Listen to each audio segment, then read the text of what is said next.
حضور نے فرمایا کہ جو اچھے لوگوں کی صحبت ہے وہ عطر فروش کی طرح ہے جو عطر بیچتا ہے. تو فرمایا کہ 3 چیزیں ہیں.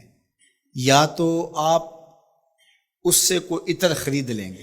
ظاہر ہے کہ جب آپ جاتے ہیں کسی دکان پہ تو طرح طرح کے عطر، تو کوئی خوشبو آپ کو پسند آ جائے گی تو خرید لیں گے، اور اگر نہیں تو عطر والوں کی عادت ہوتی ہے کہ وہ آپ کو عطر لگا دیتے ہیں. یہ عطر فروش کا ظرف ہوتا ہے، یہ اس کی عادت ہوتی ہے کہ اس کے پاس آنے والوں کو وہ تھوڑا تھوڑا عطر لگا دیتا ہے. باقی سودوں والے نہ سیمنٹ کی دکان پہ جائیں تو وہ بوری نہیں دیتا.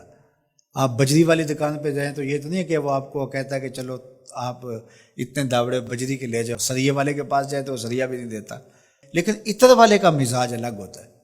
جب بھی اس کی دکان پہ آپ چڑھتے ہیں وہ تھوڑا سا عطر لگا دیتا ہے. تو فرمایا یا تو تم خود خرید لو گے یا وہ تم عطر لگا دے گا.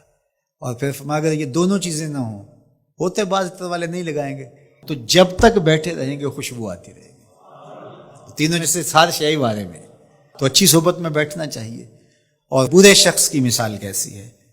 فرمایا کہ جس طرح بھٹی پھونکنے والے کی مثال ہے، جو بھٹی جلائے ہوئے ہوتا ہے. یا تو کوئی چنگاری اڑے گی اور تمہارے لباس پہ پڑے گی، تمہارے لباس کو جلا دے گی. جو دھونی دما رہا ہوتا ہے تو وہ اس سے کوئی چنگاری اڑ کے تمہارے لباس کو جلا دے گی. اور اگر ایسا نہیں ہے تو جتنی دیر تک بیٹھے رہو گے تو ناک میں، کانوں میں، آنکھوں میں دھواں پڑتا رہے گا، اس کا تعفن اور بدبو تمہیں سہنا پڑے گا. تو اب وہاں بیٹھو گے یا کپڑے اور بدن جل جائیں گے، یا پھر اس کی بدبو اتنی دیر تک سہنی پڑے گی.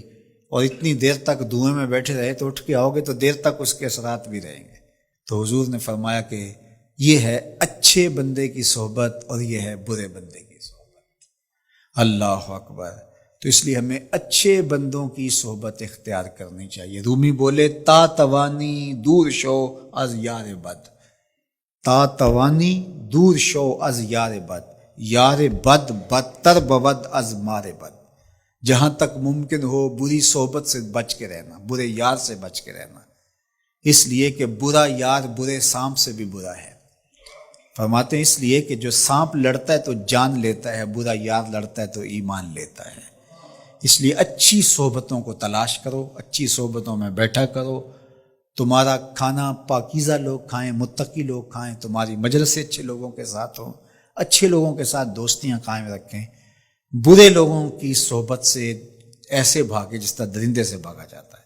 ہمارے مشائخ نے ہمیں یہی درس دیا ہے، کہا کہ اس سے 1000 درجے بہتر العزلہ تنہائی ہے. بلکہ حضرت شاہ نقشبند بخاری علیہ رحمہ فرماتے ہیں فقیر کے لیے بہترین جگہ شیخ کامل کی صحبت ہے، یا اللہ کا پاکیزہ گھر مسجد ہے، یا پھر تنہائی ہے.